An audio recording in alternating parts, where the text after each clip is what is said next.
So what does it mean to wake up a dormant ovary? Is it hope or hype? Well, you have to stay with us today because what? Oh boy, where did you get that one from? Okay, so you would have to stay with us today because what you would hear today would challenge everything you've ever known about fertility. So, Dr. Ken, let's talk about ovarian rejuvenation. But before we go into ovarian rejuvenation, I think we should talk a little bit about the ovaries. Oh, okay. Yes, and then the role that it plays in fertility. Fine. Okay. So, the ovary is the female organ of reproduction, or one of the female organs of reproductions. They are in pairs. That's to say, a normal woman has two ovaries that are located in her pelvic cavity, just close to the uterus, and they are so arranged in a way that the fallopian tubes hugs them, so that when the eggs are released, it picks up the eggs and the eggs goes through the fallopian tubes where fertilization happens and all of that. So the ovaries are there at birth, and have lots of eggs in them. Okay. Between 400 to 700,000 eggs at birth. At birth, okay. Yes, and then when a woman starts menstruating, these eggs start depleting in numbers, and as she's aging, they are deteriorating in quality. And there is an index we call ovarian apoptosis index. Okay. It increases as a woman is aging, and the number of eggs are decreasing, and the qualities are deteriorating too. The ovarian apoptosis index rises or increases, okay? And all of that means that the quality of eggs, the number of eggs are reducing, and the chances of getting pregnant is reducing, and all of that. And when the ovary stops functioning completely, when it's out of eggs, and by the way, a woman loses about 1,000 eggs monthly from the time of menstruation when she doesn't get pregnant. 1,000 eggs. Exactly. Wow. And the 1,000 she loses this month are better than the 1,000 she's going to lose next month. Better than the 1,000 she's going to lose the months following, and on and on. So while the number is reducing, the quality is also reducing. The apoptosis index is increasing. Okay. And some lifestyle that she indulges in, smoking, some aesthetic drugs, and the kind of cosmetics, chemicals, environment, and all of that worsen the ovarian situation. And then she gets to a point when she's out of eggs, or when the ovaries are out of eggs, and then we get to the menopause. And this happens at different stages, at different times for different women. So you cannot say it happened at 40, for instance, for all women. For some women, it happens at 20. Wow. Yes, I just saw 20 just not too long. Interesting. So what do you call that? You call it premature ovarian failure, okay? POF. Premature ovarian insufficiency right now. That's what the word that's used. So it happens at different times. So no women have the same biological clock. It differs between one woman and the other. And why some women have very extended, prolonged ovarian age, some have very short ovarian age. So that's in a nutshell what the ovary does. Okay, so now that we know what the ovaries are and then the role they play in fertility, can we dive into ovarian rejuvenation? Because from the word rejuvenation, it's just, to me, I feel like it's bringing back life, right? Exactly. So what does ovarian rejuvenation mean for someone who is probably hearing this for the first time? Oh, well, just in case current reproductive scientists are listening to us, I'm aware that we are changing the name from ovarian rejuvenation to ovarian activation. Oh, wow. Yes. Wow. Yeah, in our last professional meeting in Denmark, in 2023, is a meeting of European Society of Human Reproduction and Embryology. We had heated debates against using the word rejuvenation. We're calling activation. And that presupposes. That's why I was wondering where you got that word dormant from. So like you've been to the conference or you were in the meeting where those arguments were made. But in any case, science is full of controversies, and but the controversies is in attempt to get the right semantics that will depict the right situation that is being discussed. So ovarian rejuvenation, if I use your word, is a process of bringing back activity to the ovaries. Activities now means regrowing eggs, from the position where you have egg exhaustion, to improving the quality of eggs in situations where you have poor quality of eggs, to the point that you have hormone activities that is slowing down the process of menopause. Exactly. So that's in a nutshell what ovarian rejuvenation is. And there are a lot of areas where you have application of this process in reproductive medicine. Great. So who needs a process of ovarian rejuvenation? Okay, now women or couples need it. Let me not use the word woman. Couples need it. And what we observe in reproductive medicine or in assisted reproduction is the fact that large pool of our clients have need for egg donation.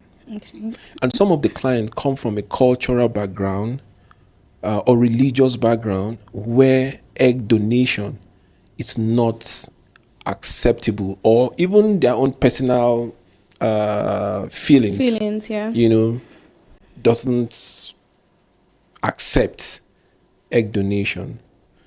So people who need them are those who are out of eggs, those who have poor quality eggs because of aging, and are considering an IVF treatment cycle and don't want to accept egg donation.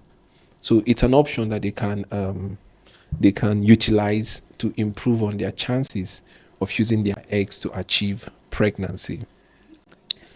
Those who also marry at advanced age, who may not need IVF, but are sure they have reduced quality of eggs or poor quality of eggs, or are running out of eggs, could also have ovarian rejuvenation and achieve spontaneous conception without all the problems of ovarian aging. Amazing. Yeah. Now, looking at all the benefits that we have mentioned and the possibilities of ovarian rejuvenation, I'm just very curious. How is this process being done? Yes, because I'm sure someone is listening and is also curious. How can you perform this magic? It sounds magical. Like, do you use a wand to just transform things? So how is it done? Well, the way it's done is this. First of all, you evaluate the woman, and she meets the criteria for ovarian rejuvenation. That's to say she's advanced in reproductive age, egg qualities are low or poor, or the numbers are reduced. And these are by either ultrasound investigation or laboratory blood chemistry investigations and all of that. You have maybe the FSH and LH may be normal or high, and the AMH may be low. So these are some investigations to do before that time. Then, of course, you access and be sure that the ovaries are accessible by ultrasound. Because the procedures is done on that ultrasound guide. So you just get some quantity of blood from the woman. So, and there's a fraction of the blood that is extracted, the part that is rich in platelets. When you get the blood, you spin the blood through some certain revolution, 1,200, 1,500 revolutions per minute, using a plasmapheretic device or machine. Then you get that fraction out. When you get the fraction out, you just take the woman to the procedure room. Under ultrasound guide, you inject it into some spots on the ovaries. This is incredible. That's all that is done. So there's no cut. It's just with the aid of a needle under an ultrasound guide. So you just inject it into various spots. A woman may need 1, 2, or 3 sessions before undergoing an IVF treatment cycle, or before taking her chance on spontaneous conception. The procedure may just last like 3 minutes. Yeah, the process of extracting the blood fraction may take up to 20 to 30 minutes. But of course, it's done in the laboratory. But the process of injecting it onto the ovaries may just last 2 to 3 minutes. That's and you simple. Just sedate the woman a bit so she doesn't feel pain. Okay, so For a woman who has undergone this procedure, how long does it take from the time of the procedure till the time where, for instance, she wants to undergo an IVF treatment? Yeah. How long does it take between the time she had the procedure and when she should start her IVF treatment cycle? Okay, now depending on the woman's physiological condition, if the ovarian reserve are badly depleted, for instance, you want to do 2 to 3 sessions, before chasing for her eggs. Then for those who want to conceive spontaneously, you could just be doing it while they're trying their spontaneous conception. It can happen at any point, and they achieve their spontaneous conception. So there is no hard and fast rule about that. It all depends on the goal and the state of the body before the commencement of the ovarian rejuvenation process.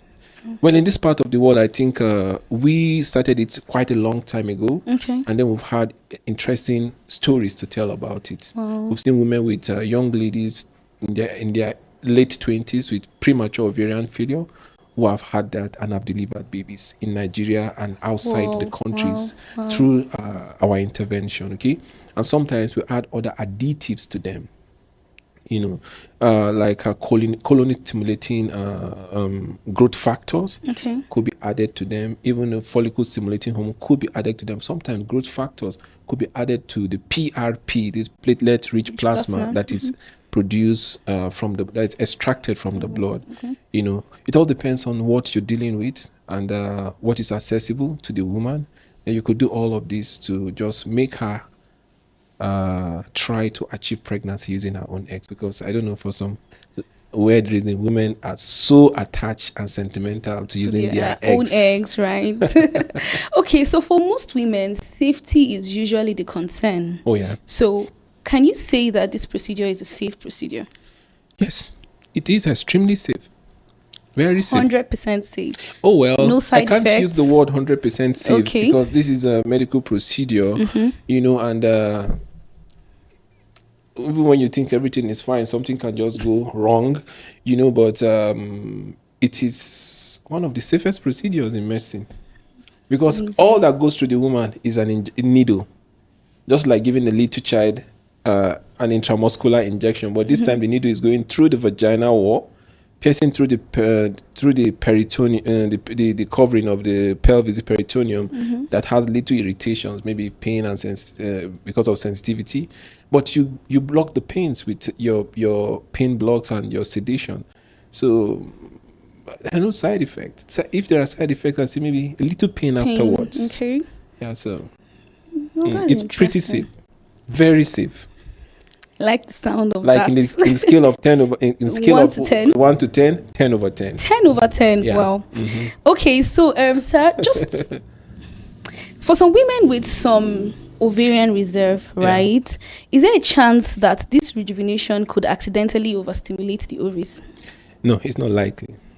Okay. It's not likely because the rejuvenation doesn't take the ovary back to normal, like when she was 20 with hundreds of thousands of eggs. It's just to produce some level of eggs, for just some incidental uses. Okay. You understand? So a woman cannot go overstimulated in a treatment following ovarian rejuvenation. It's practically almost impossible. You still be struggling to get eggs. This is just to say that it's not to make ovarian rejuvenation sounds magical. Egg donation is still superior to it. Oh, wow. Exactly. It's just an alternative for those who wouldn't want to accept egg donation. Something just crossed my mind. At the pace that science is going right now, do you think we would have a time where menopause could be reversed? This actually reverses menopause. Yes. As we speak right now, there are times you could do even procedures to postpone or delay menopause. Wow. Let me for instance, when a woman is not ready to give birth to babies, even the ovary itself, a chunk of the ovaries can be taken and dies into pieces. Let me use a kitchen language now. Did you just say dies? Dies into pieces and cryopreserve, and allow her to continue. When you dice them in pieces and preserve them, and then let's say the woman comes 20 years later, and then you now transfer the preserved part of the ovary onto this woman. These ovaries are 20 years younger than the woman's chronological age. Wow. So what you've succeeded doing at this point is you are like postponing or delaying menopause. You are prolonging her reproductive life because she'll be producing eggs. Whoa. And the egg she produced at that age, maybe when she's 40, 45, will be as good as the egg she would have of a 20 young. Because when you freeze those diced or chopped ovaries, they stay at the age. Because no metabolic activity is going on in them, so they stay at that age. So these are procedures already that are accessible, either for reproductive reasons or for endocrine reasons, either for reproduction or to delay menopause. Because menopause is a big issue. It's a very, very big issue. The world doesn't talk much about it, but it's a big issue. Well, it's great to know that there's hope. Yeah. So when you have all of this procedure now, you start thinking of ovarian activation. Ovarian activation. So when you do the rejuvenation using the PRP, what it does is this. I expected that you asked me the question, but since you didn't ask, let me ask myself. What it does is this. The platelet-rich factor are like precursor to stem cells. They create a chemo attraction to stem cells from different parts of the body towards the ovary. And if you look at physiology, what stem cells do is this. Stem cells are usually cells that are not native to any part of the body, but wherever they find themselves in the human body, they become local to that part of the body and now begin to reproduce or act as if they are the organs in that part of the body. So, because the whole part of our bodies was produced from one stem cells. When they move to the eye, they become the eye. They move to the ear, they become the ear. They move to the heart, become the heart. So they move to the ovaries and becomes part of the ovaries again. So that is the word rejuvenation. So the ovary begins to function again. Because it's like stem cells. So, and there are a lot of products that are used. So direct stem cells can be used. Yeah, I was going to ask. Direct stem cells can be used. Precursor stem cells can be used. And tissues or cells that attract stem cells can be used. So these are different tissues or cells that can be used for ovarian rejuvenation. So it's not just a PRP peculiar procedure. Because I think I had seen claims that said that the stem cells were more effective than the PRP. Exactly. So you agree with that too? Yes. Exactly. So these are all the things that can be used for ovarian rejuvenation. Amazing. And by the way, it's done everywhere in the world. Maybe not everywhere in the world, but it's done in a good number of places in the world. A good number of centers in Europe are doing it. We are among those who started it in Nigeria. You could do that in US, you could do that in England, you could do that in India, you could do that in Bulgaria, you could do that in a lot of places. Amazing. Yeah. So what's the percentage like in terms of number of women who actually achieve conception after this procedure? Wow. So this is going to be a little bit difficult for me. Because from what we have, the study is the number is too small to make an extrapolation in terms of statistical outcome. But then I know that quite a number of women achieve success with this. Yeah. Great. Well, some persons claim that this is still an experimental thing and it's not really a thing yet to say that it guarantees conception. Do you agree with that assertion? Yeah, of course. If you ask me, everything is experimental. Even the IVF looks experimental. The fact, in IVF, for instance, the global world success rate of IVF is about 32-35%. What happened to the 65% of people? Will you want to call it experimental or not? It's just a medical procedure and doesn't give guarantees that it will be successful or not, just the way IVF itself is. A lot of women do IVF, they don't succeed. So ovarian rejuvenation is still in the infancy stage of organ rejuvenation, and it holds a lot of prospects, for the future. So yeah, it's experimental, but it is the only option that some women have. And so they should take it. It works for some. You keep on doing the experiments. Oh, well, that's great. So, with all we've said today, ovarian rejuvenation is really hopeful. It's a hopeful procedure. It's not just hype.